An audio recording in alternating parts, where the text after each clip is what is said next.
Regra número 1. Nunca afirmar com certeza o que a Bíblia não revela com clareza. Regra número 2. Interpretar o texto através do seu contexto. Regra número 2. Interpretar o texto através do seu contexto. Vimos que existe vários tipos de contexto. Existe o próximo, existe o contexto remoto, existe o contexto cultural e existe também o contexto histórico. Hoje estaremos estudando aí o terceiro tipo de contexto, o contexto cultural. Primeiro exemplo que eu vou citar para vocês do contexto cultural são os nomes bíblicos. Vocês sabiam que a mãe de Jesus não se chamava Maria, se chamava Miriam. Mateus se chamava Matiahu. Tiago não se chamava Tiago, se chamava Iacove. Isaías se chamava Teixiahu. Esse era o nome de Isaías. Então a gente vê a importância de analisarmos não somente o contexto próximo, não somente o contexto remoto, mas também é importante analisarmos o contexto cultural, porque através dele a gente vai descobrir coisas que só lendo a Bíblia a gente jamais descobriria, ok?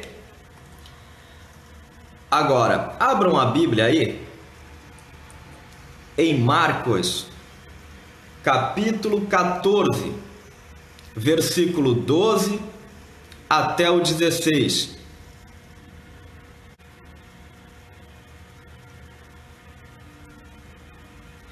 Diz assim a palavra de Deus: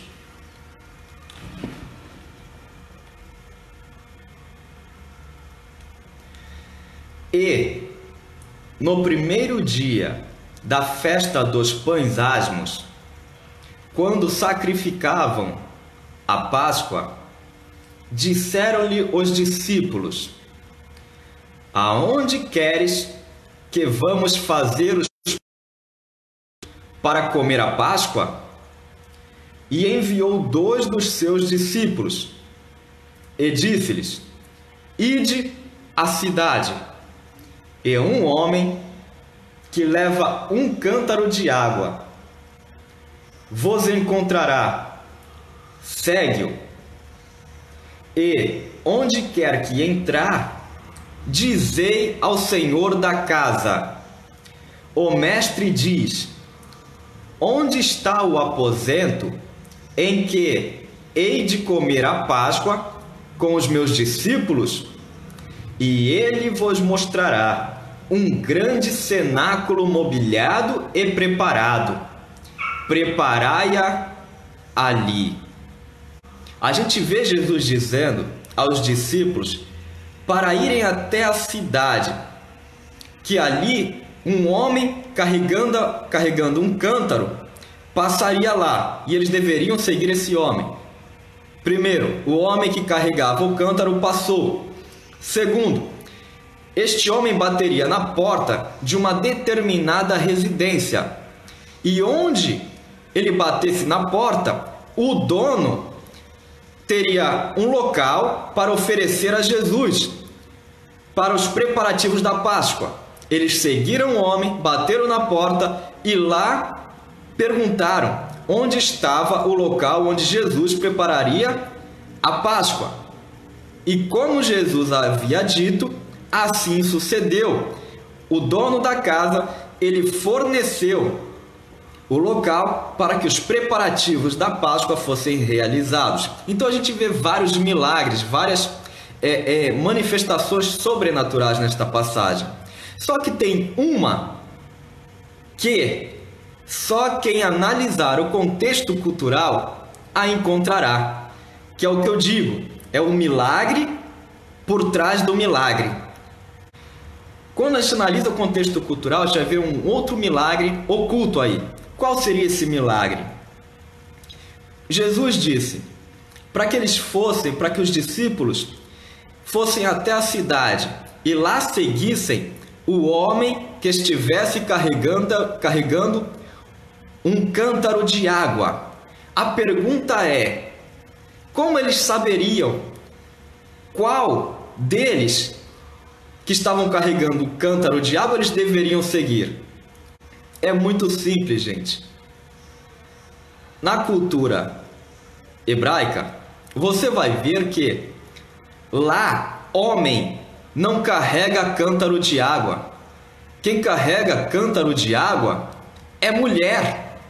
Então, esse era o sinal. Esse era o sinal que Jesus tinha dado aos discípulos. Vocês vão até a cidade e lá vocês vão ver algo inusitado. Vocês vão ver um homem carregando um cântaro de água. E quando eles chegam na cidade, ali então eles encontram o sinal que Jesus havia dito. Passa o homem carregando um cântaro de água. Esse milagre nós só vamos identificar se analisarmos o contexto cultural. Nosso terceiro exemplo, gente, que está na cultura hebraica, que é importante a gente analisar, é o chamado hebraísmo. O que é o hebraísmo? São formas de expressões da língua hebraica. A gente vai ver aqui vários tipos de hebraísmo, né? Então eles têm vários tipos de expressões lá que, se a gente não conhecer, interpretaremos incorretamente as Sagradas Escrituras. Abram aí a Bíblia em Marcos, capítulo 9, o versículo 37. Somente a parte B do versículo. Qualquer que me receber, não recebe a mim. Agora para e pensa. Como que uma pessoa pode receber Jesus sem tê-lo recebido? Não parece contraditória essa frase, gente? Isso se chama hebraísmo.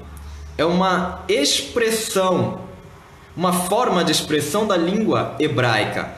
Se fosse falar na nossa língua, o correspondente para nós seria: qualquer que me receber, não recebe só a mim, mas ao que me enviou.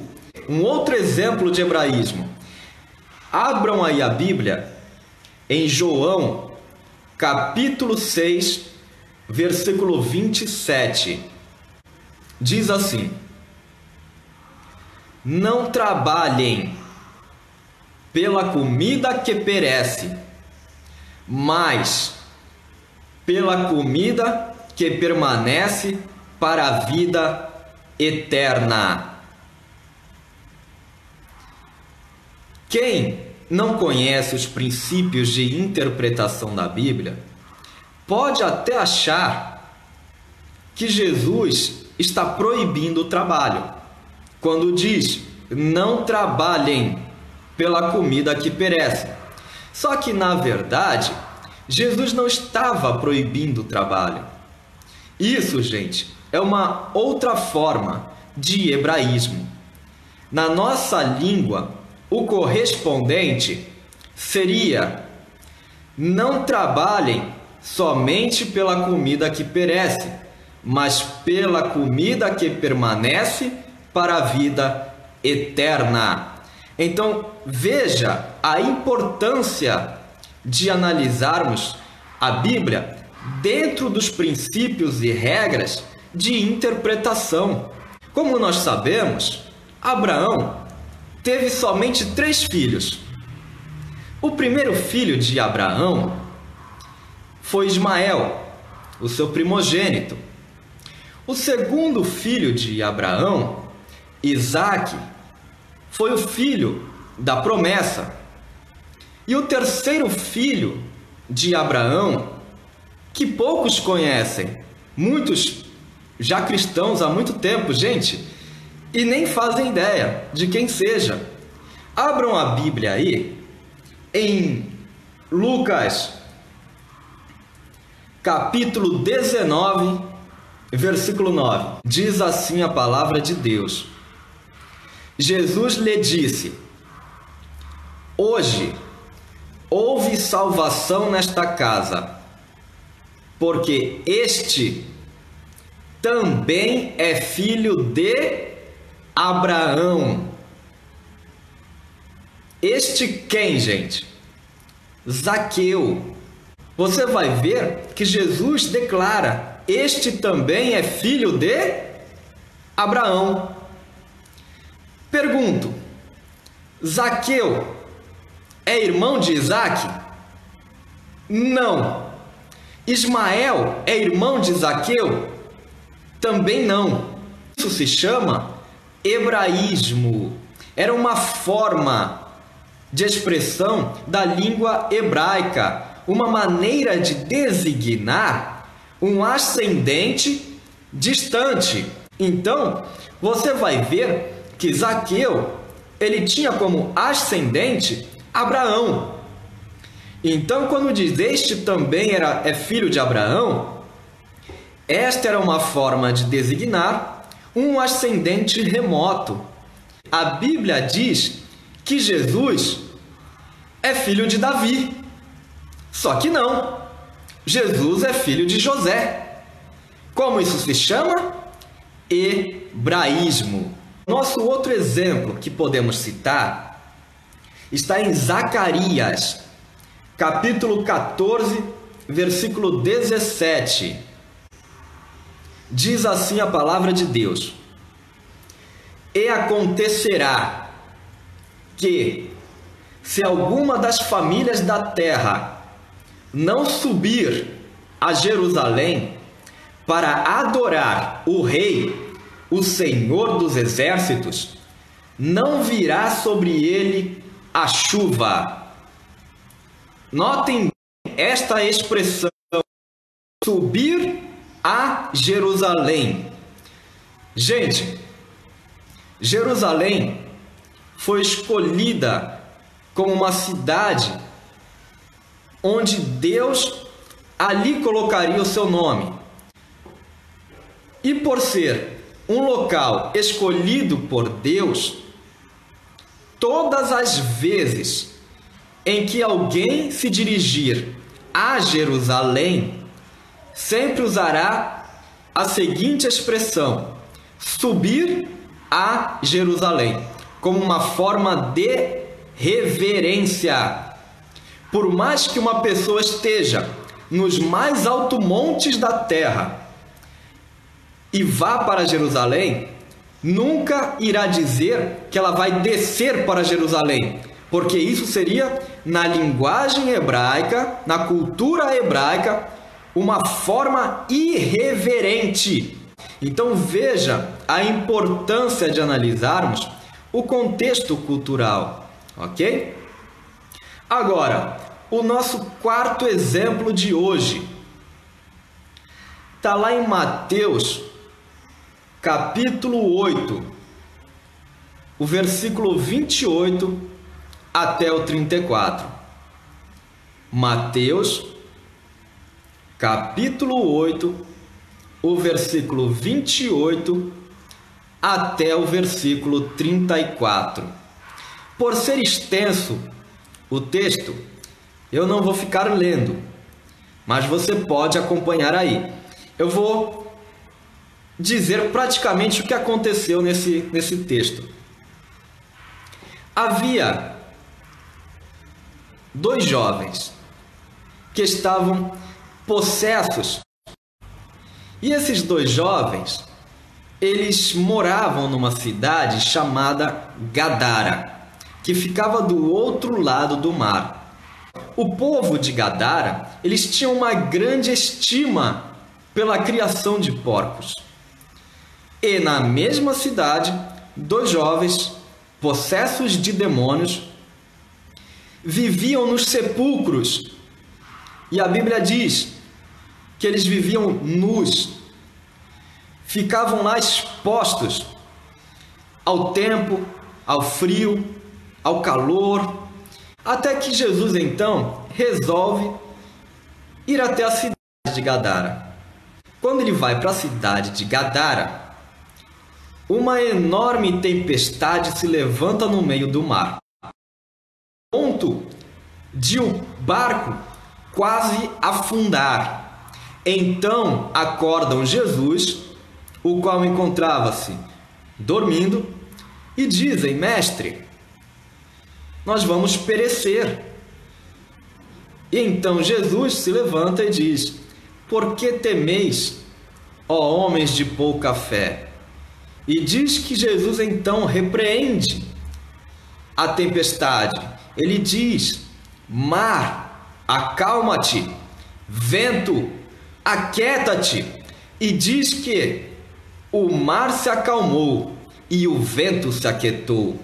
E todos perplexos perguntavam uns para os outros, dizendo: Quem é este homem que até os ventos e o mar lhe obedecem?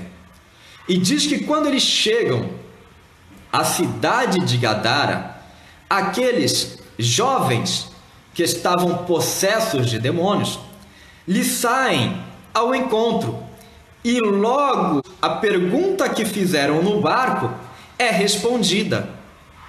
Eis que os demônios, conhecendo Jesus, sabendo quem ele é, logo exclamam em alta voz, dizendo: Por que viestes nos atormentar, Jesus, Filho do Altíssimo? Ou seja, até então, ninguém sabia a verdadeira identidade de Jesus. Eles criaram um plano, gente, perfeito, para que Jesus fosse expulso de Gadara. Qual era o plano? Se Jesus os expulsasse dos corpos daqueles dois jovens, eles teriam que sair. O que eles fizeram? Eles pediram para que Jesus autorizasse eles a entrarem numa vara de porcos. E qual a intenção deles de entrarem numa vara de porcos? Lançar aquela vara de porcos num precipício e matar todos os porcos. Sabendo eles que os gadarenos tinham uma grande estima pela criação de porcos, deduziam que os gadarenos expulsariam Jesus da cidade e o evangelho não seria proclamado. E o que aquela legião de demônios fazem? Colocam em prática o seu maldoso plano. Eles pedem para Jesus que, se os expulsa, então que permita entrarem numa vara de porcos. Jesus permitiu. Eles saíram, entraram numa vara de porcos, os lançaram no precipício, os porcos morreram e o que eles queriam sucedeu. Os cidadãos de Gadara vieram a Jesus e disseram para que eles se retirassem daquela região. Pergunto: os demônios alcançaram seu objetivo? Sim ou não, gente? O objetivo deles foi concluído. Aquilo que eles queriam, isso eles alcançaram. Prestem bem atenção no que eu vou dizer para vocês. Então, os gadarenos tinham uma grande estima pela criação de porcos. Quando Jesus foi a Gadara, ele tinha um objetivo muito além do que a gente, lendo o texto, pode imaginar. E quando os demônios vêm a ele com esse pedido, o que Jesus fez, na verdade, foi usar o plano dos demônios para alcançar o seu plano. Qual que era o objetivo de Jesus?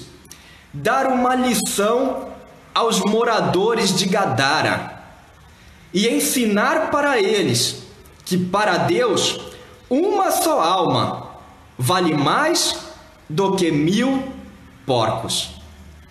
Então nós vemos a importância de analisarmos o contexto cultural, ok? Então, recapitulando. Então nós vemos aí, regra número 1.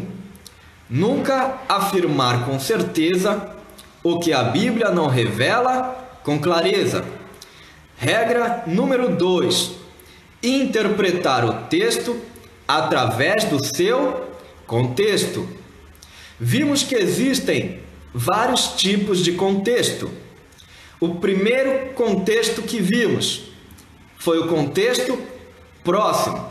Segundo tipo de contexto, contexto remoto.